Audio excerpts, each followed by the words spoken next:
karena saya berhadapan sama orang-orang yang mulutnya kasar. Saya nggak bisa berpendapat dengan. Udah. Hari ini kita mau buka-bukaan 98. Setelah kita mendengar tokoh militer yang masih dan luar biasa, insya Allah kita doakan sehat walafiat dan cerdas berakal sehat Pak Kiflan. Tokoh ekonomi yang luar biasa yang tetap mempunyai akal sehat dan badannya insya Allah sehat terus-menerus Pak Wakil Wazir.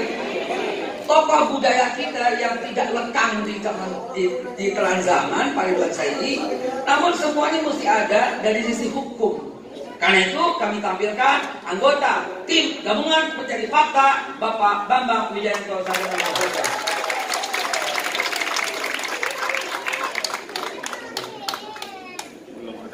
Ibu-ibu, bapak, senior kalian.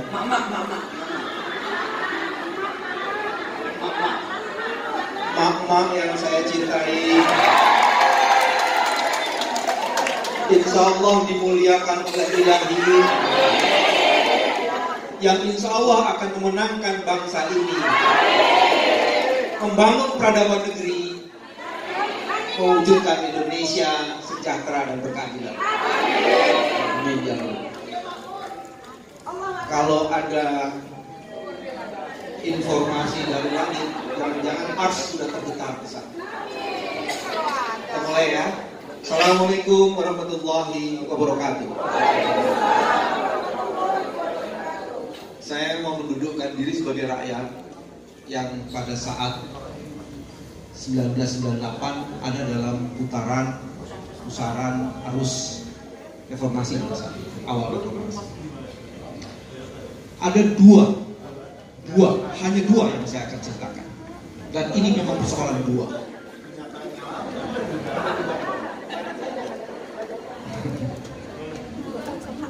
Ada dua kekuatan yang pada saat itu 1998 bergerak, dan gerakannya itu berpusat pada satu kepentingan yang ditujukan untuk kemaslahatan.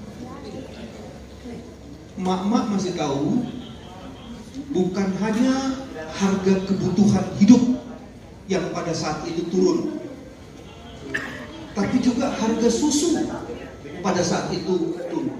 Dan itulah yang menyebabkan emak-emak bergerak dengan sangat kuat. Harga susu naik, betul. Saya yang salah. Harga naik, harga susu naik, harga kebutuhan naik. Terus yang kedua yang juga jadi penting adalah anak-anak muda pada saat itu bergerak bersama-sama. Saya ingin bilang pada mama dan anak-anak muda, tidak akan ada perubahan selama dua esensi pokok dari negara ini tidak bergerak. Mama dan anak muda. 1928 ketika Indonesia belum ada, mimpi pertama Indonesia yang melakukan adalah anak muda. 1945 hampir saja kemerdekaan ini tidak diikrarkan kalau tidak ada 7-9 anak muda yang membawa pemimpin nasional pada saat itu dibawa ke ranah sekuler dan dipaksa untuk memerdekakan dan memproklamasikan Indonesia. Kalau tidak ada, jangan-jangan Indonesia belum merdeka.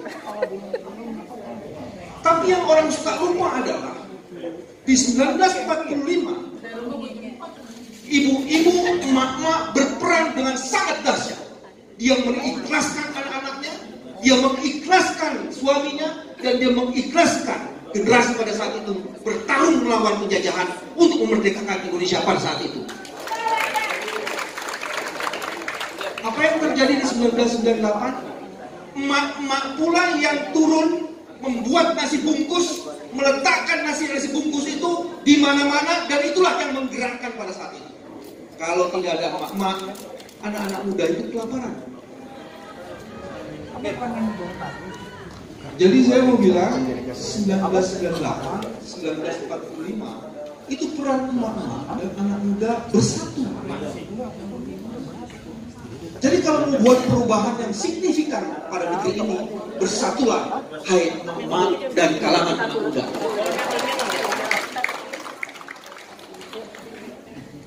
Apa yang bisa menarik lagi untuk dipelajari di 1998?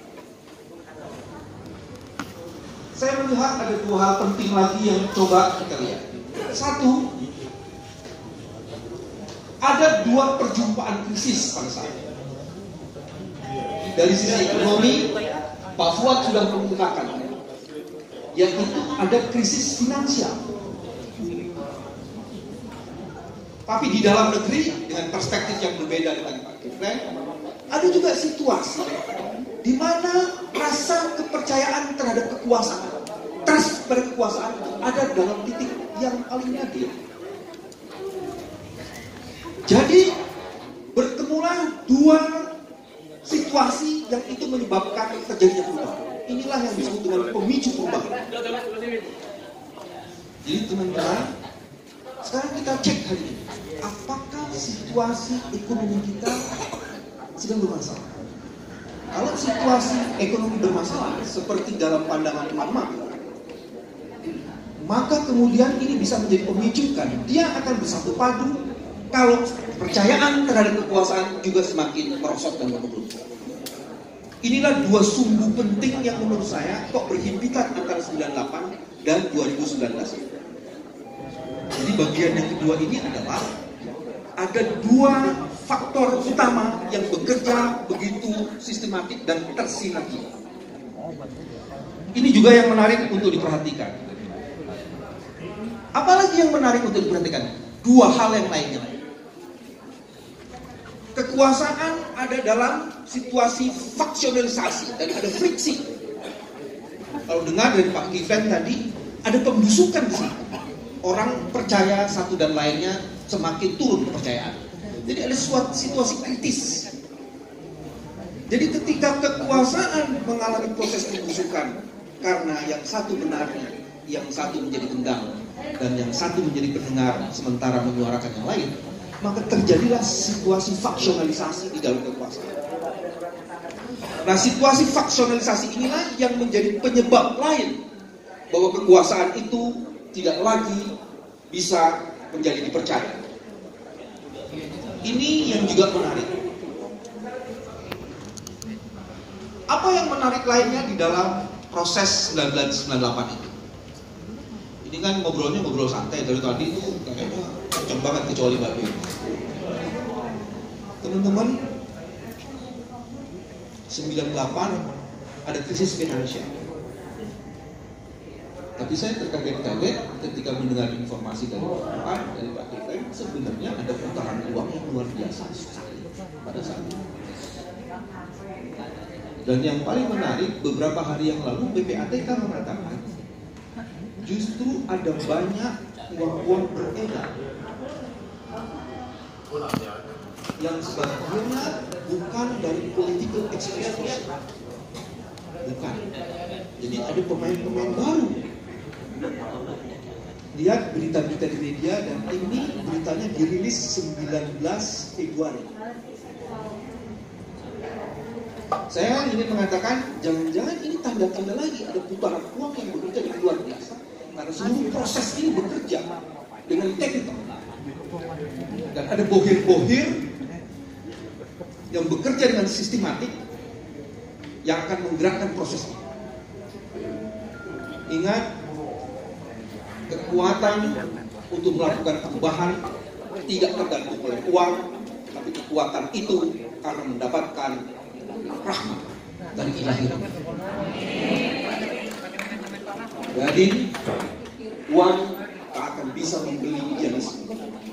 Uang tak akan bisa membuat dan membuat perubahan serta merta terjadi. Hanya kekuatan dan hidayah dari Ilahi Robi yang dia akan mampu menggerakkan sesuatu yang tak mungkin menurut ukuran manusia bisa dilakukan perubahan ini. Dan orang-orang yang hadir di sini adalah orang-orang meyakini bahwa ada kekuatan ilahiyah yang bekerja, karena datang ke sini tidak untuk dibayar, dan datang ke sini justru membayar untuk menghidupkan suasana. Apalagi yang menarik, alhamdulillah pada saat itu saya ditunjuk menjadi salah satu tim gabungan pencari fakta. Dan pada saat itu 12 Mei Pak Kiflan saya datang ke Kostrad bersama-sama dengan kalangan Society. Apa yang menarik di situ? Yang menarik di situ adalah situasi chaos di ibu kota seolah-olah tidak bisa dikendalikan dan kita tidak tahu siapa sebenarnya penguasa pada saat itu. Kebakaran sudah ada di mana-mana, tapi kemudian tidak ada kekuasaan yang bisa mengontrol proses itu supaya kebakaran itu jangan terjadi satu misi. Dan apa yang menarik di situ adalah pada saat itu kita mencari penjelasan. Pada malam itu kebetulan sekali sudah sebentar Pak Prabowo datang. Ini kenapa situasi pada saat seperti ini kita menemui Panglima tidak bisa, baik Panglima Kodam maupun Panglima tertinggi. Katanya tidak ada di Jakarta. Dan apa yang menarik di situ? Ada penjelasan Pak Prabowo pada saat itu. Saya juga tidak tahu kenapa seluruh panglima yang punya otoritas pada saat ini justru tidak ada di Jakarta, di mana ibu kota pada saat itu sedang tidak ada kontrol sama sekali dari kuasa. Seorang pemimpin yang hebat adalah pemimpin yang berada di tengah pasukannya dan menaklukkan kerusuhan itu di tengah situasi yang mengancam. Bukan lari kemana-mana. Dan saya merasakan pada saat itu kendali kekuasaan sudah tidak di tangan pemerintah. Itu yang menarik. Ada dua hal lain yang juga bekerja. Ada aras internasional, krisis finansial. Ada aras nasional, di mana ketidakpercayaan meningkat. Tapi ada aras yang lainnya. Aras yang lainnya yang bekerja adalah pada saat itu kebebasan berserikat dan berkumpul ada dalam titik yang nadir, dan berbagai cara untuk membungkam kemerdekaan berpendapat itu terjadi. Dalam pengalaman saya seperti ini. Sehingga kalau hari ini orang berpikir kritis diadili dan pengadilan itu adalah alat kekuasaan bukan alat untuk menegakkan hukum, dia mengalami yang namanya proses instrumentasi, maka itu adalah tanda-tanda ketidakpercayaan pada kekuasaan karena hukum tak ditegakkan lagi. Teman-teman, saya membaca tanda-tanda 98 hari ini mulai perlahan datang menyergap kita dan seolah-olah tengah bergerak menikam di ujung-ujung kita. Hanya dengan akal sehat dan kewarasan semua ini bisa kita lalui. Dan ibu-ibu, emak-emak yang hadir hari ini adalah emak-emak yang menjaga terus-menerus kewarasannya, karena generasi masa depan hanya bisa dijaga oleh emak-emak yang luar biasa. Saya mau berhenti sampai di situ. Terima kasih. Assalamualaikum warahmatullahi wabarakatuh. Tepat jam 11 semua telah berbicara dengan lugas dan kami berjanji akan membukukan semuanya, ditambah dengan 96 tokoh yang tak bisa kami tampilkan. Karena ini hanya 4 ya. Pak Rocky Gerung memberikan video apa yang terjadi 98, namun tak bisa kami tayangkan, minta maaf. Intinya adalah beliau ngumpet di gorong-gorong bersama mahasiswa Atma Jaya ketika dikejar oleh Pak Swakarsa begitu ya, dan militer. Namun masih ada waktu untuk bertanya. Ibu adalah orang yang pertama. Oh ya, Pak Jenderal kita kasih kesempatan pada beliau. Ya.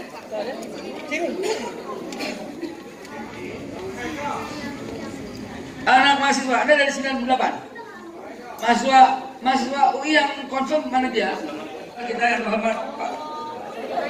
Pak Surya Wibowo, tangan dulu. Terima kasih, saya datang tidak diundang. Tadi saya jadi orang biasa mau bayar 100.000 malah nggak boleh gitu. Jadi saya sudah gratis kalau nggak ikut ngomong. 12 Mei 98. Saya tidak tahu Pak Kiflan masih ingat saya apa tidak. Saat itu saya dilantik menjadi wakil gubernur Timor Timur. Umur saya lebih muda dari Sandiaga waktu itu, dan saya lebih keren dari Sandi. Umur 43 saya jadi wakil gubernur. Jadi saya senang waktu muda, dan saya disuruh di panggung ini juga senang karena kayaknya saya lebih muda dari semua yang di sini.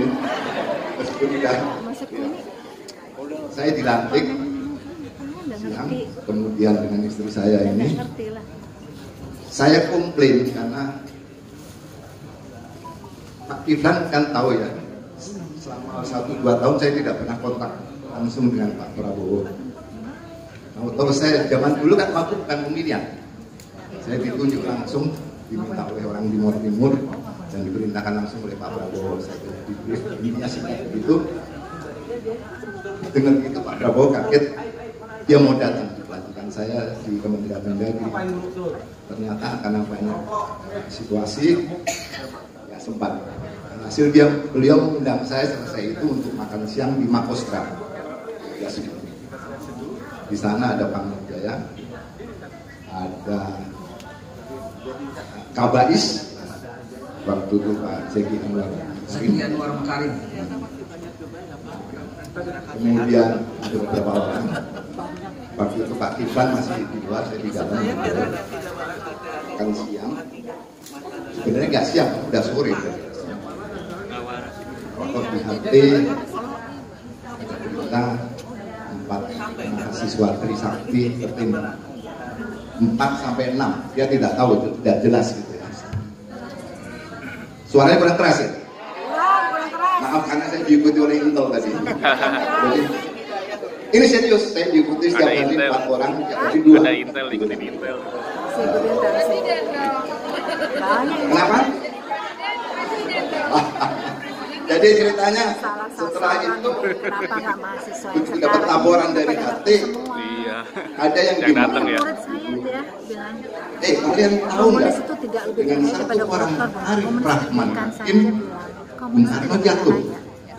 Ini 4-6. Di otak-otak ya. Jadi waktu itu marah. Yang juga jadi berkembang katanya melompat hati dan sebagainya. Iya. Marah di situ dan saya belum bisa karena saya baru nulis itu 5 tahun lagi Pak. 25 tahun setelah ini kan baru 20 tahun. Kayaknya bahaya. Jadi saya seru dipanggil lah Pak Kiflan, alhasil ceritanya seperti itu. Jadi saya hanya nangkep kesan Prabowo Subianto tidak tahu apa yang terjadi. Dia merasa dijebak. Saya waktu itu tidak bisa ngikut sampai sore karena saya harus kembali ke Timor Timur, ada acara di Timor Timur. Tetapi tidak sampai 1-2 bulan saya ke Jakarta mengikuti, dan terutama pada saat Pak Prabowo di sidang DKP saya menemani. Waktu itu beliau marah, kenapa kamu temanin saya, nanti itu susah. Tidak, saya pengen tahu siapa aja yang sudah kamu jadikan jenderal mau nemani kamu. Karena pada saat itu kayaknya hampir semua jenderal Pak Kiflan ya bisa jadi jenderal kalau lewat Pak Prabowo, dalam arti di endorse. Karena Bapak kan gue ngeliat, gue kenal baru cilik, dia kenal jadi kan gitu. Bukan Pak Prabowo yang usulkan atau kasak khusus ya jadi. Kadang-kadang kan presiden maupun panglima kan butuh kenyamanan kalau ada usul dari bawah. Dia akan laporan. Tidak ada satu pun di situ. Dan kemudian saya pada saat yang lalu saya sempat ikut marah karena saya tahu persis yang namanya Dewan Kehormatan Perwira itu hanya dilakukan ketika sudah ada proses pengadilan militer. Yes. Jadi itu untuk menjatuhkan hukuman tahanan, tambahan administrasi. Apakah dipecat, apakah diberhentikan dengan hormat, apakah ditunda kenaikan pangkat dan sebagainya. Tugasnya DKP itu syarat-syarat peserta DKP, tapi semuanya itu salah. Jadi seharusnya kalau saya jadi Pak Prabowo dulu komplain, kenapa kok seperti ini? Kan diperlakukan tidak adil ya. Alhasil, dan saya dengar sendiri beliau sampai ke Yordan karena ada perintah udah kamu kesana aja lah. Jadi kalau Prabowo Subianto yang kerusuhan 98 harusnya setelah beliau ke Yordan aman-aman aja kan ya. Ini ada Semanggi 1, Semanggi 2 dan sampai sekarang ramai. Jadi itu saja saya hanya bisa menyampaikan Pak Ekal. Jadi saya terima kasih. Tapi kalau ada bikin acara seperti ini di Medan, jangan pakai para tokoh. Karena kalau bahasa Medan tokoh itu penipu. Oh jangan suka tokoh kau kan gitu kan. Ini kebetulan di sini orang Batak. Kita kumpul, ada tokoh-tokoh pada kumpul kan gitu. Kumpul kalah apa gitu. Kalau di Medan, kalau di sini nggak masalah. Terima kasih.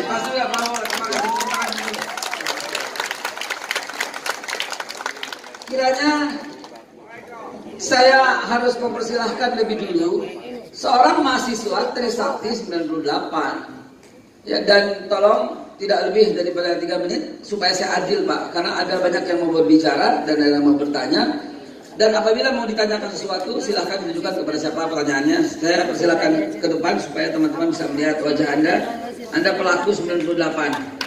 Silakan mau bertanya atau sekedar memberikan komentar, silakan.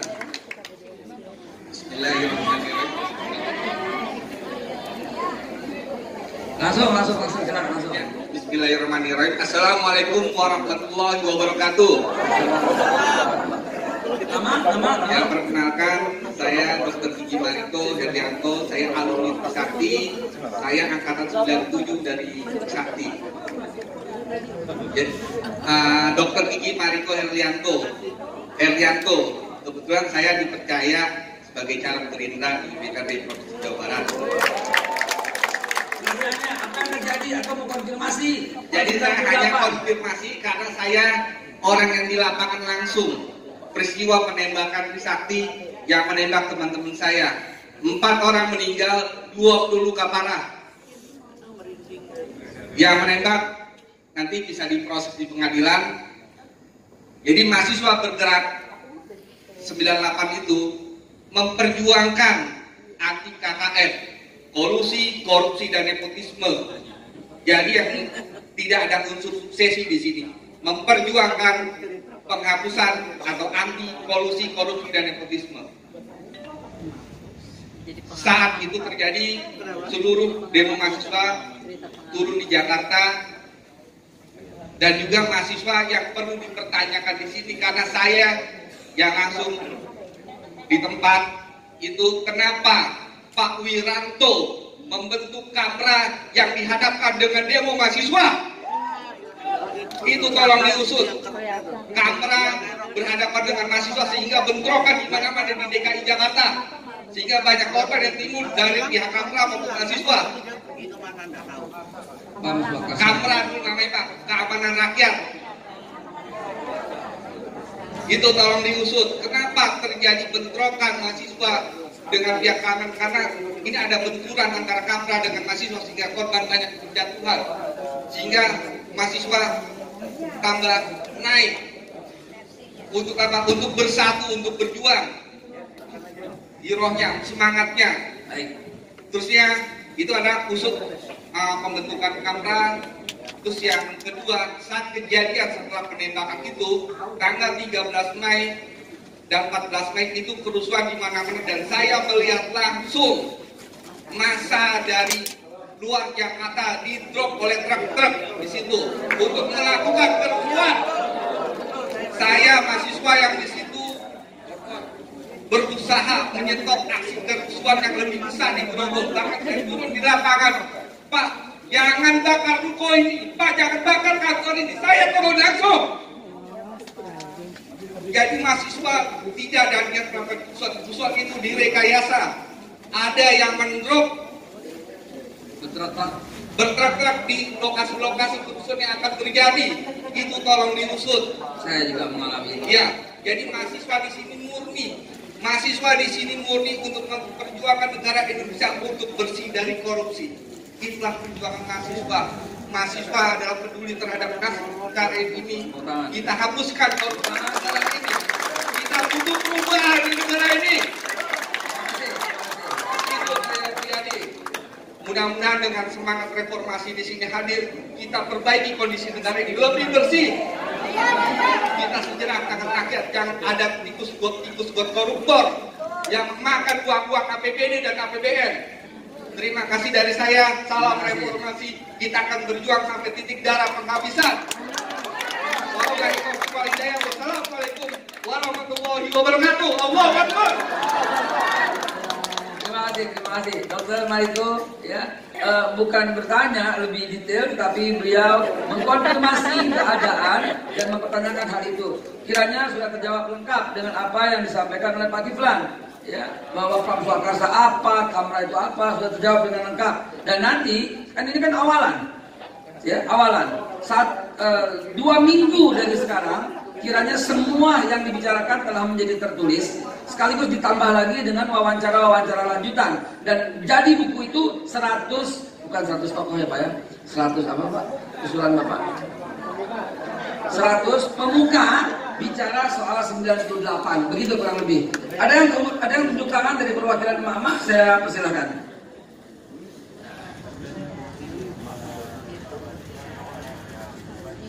Boleh. Kalau Ibu mau naik silahkan, biar ada peran dari Mama. Abis ini. Assalamualaikum warahmatullahi wabarakatuh. Oh, bertanya, komentar? Saya Emak Linda Jalil. Saya dulu wartawan. Kemudian saya kenal beliau semua ini. Dan ini merupakan pernyataan bahwa saya tadi sangat terkejut ungkapan dari Ustadz Haikal bahwa mahasiswa harus semua mendengar atau yang pernah menjadi mahasiswa bahwa ada ribuan kondom yang berada di DPR. Saya ingat ketika itu saya masih bertugas sebagai wartawan di istana. Ketika di Bina Geraha, Pak Safri Samsudin sebagai Pangdam datang dengan keringetan, dia bilang, "Lin, lo tahu nggak ada apa semua itu di ruangan?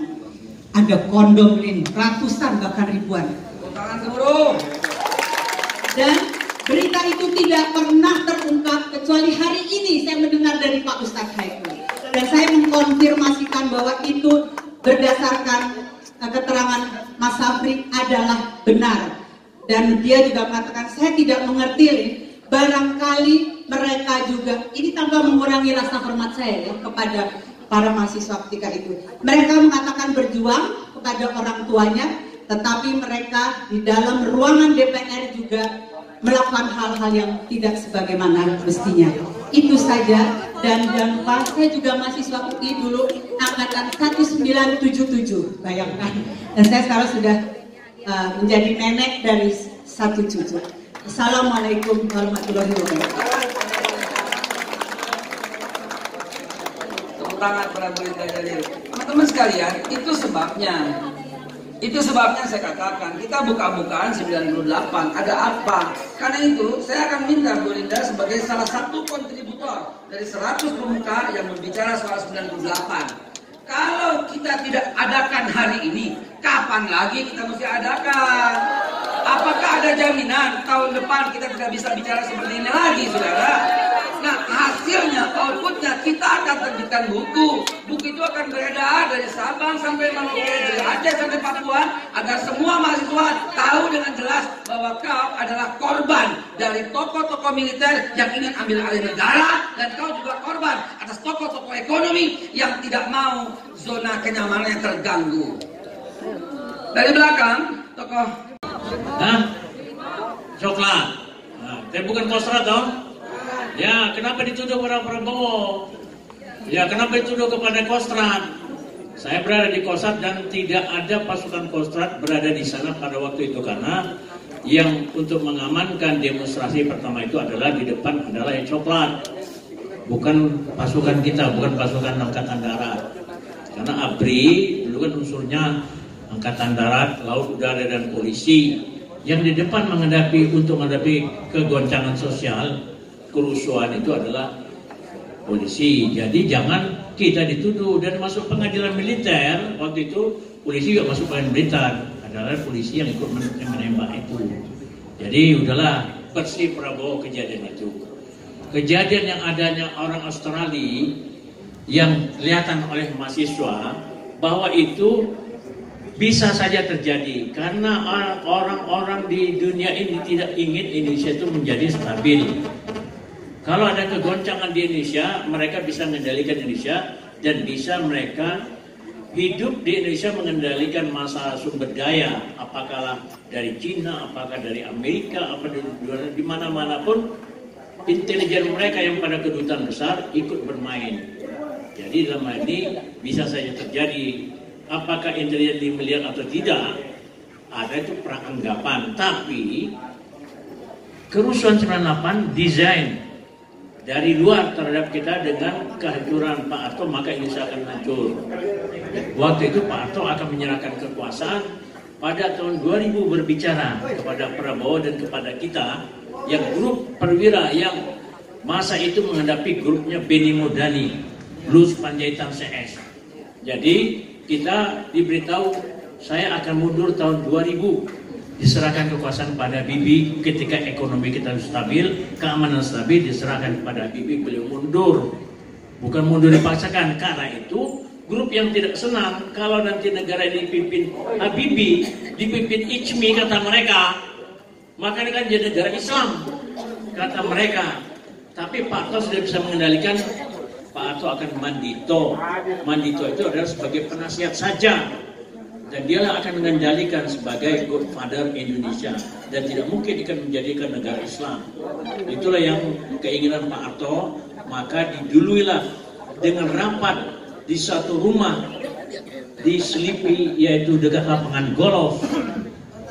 Saya kirim intelijen saya ke sana dan mencatat apa yang mereka bicarakan. Setelah kejadian penembakan, case saja mahasiswa demo. Kemudian datang sama saya ke Kostrad. Saya memimpin Pak, saya menyesal.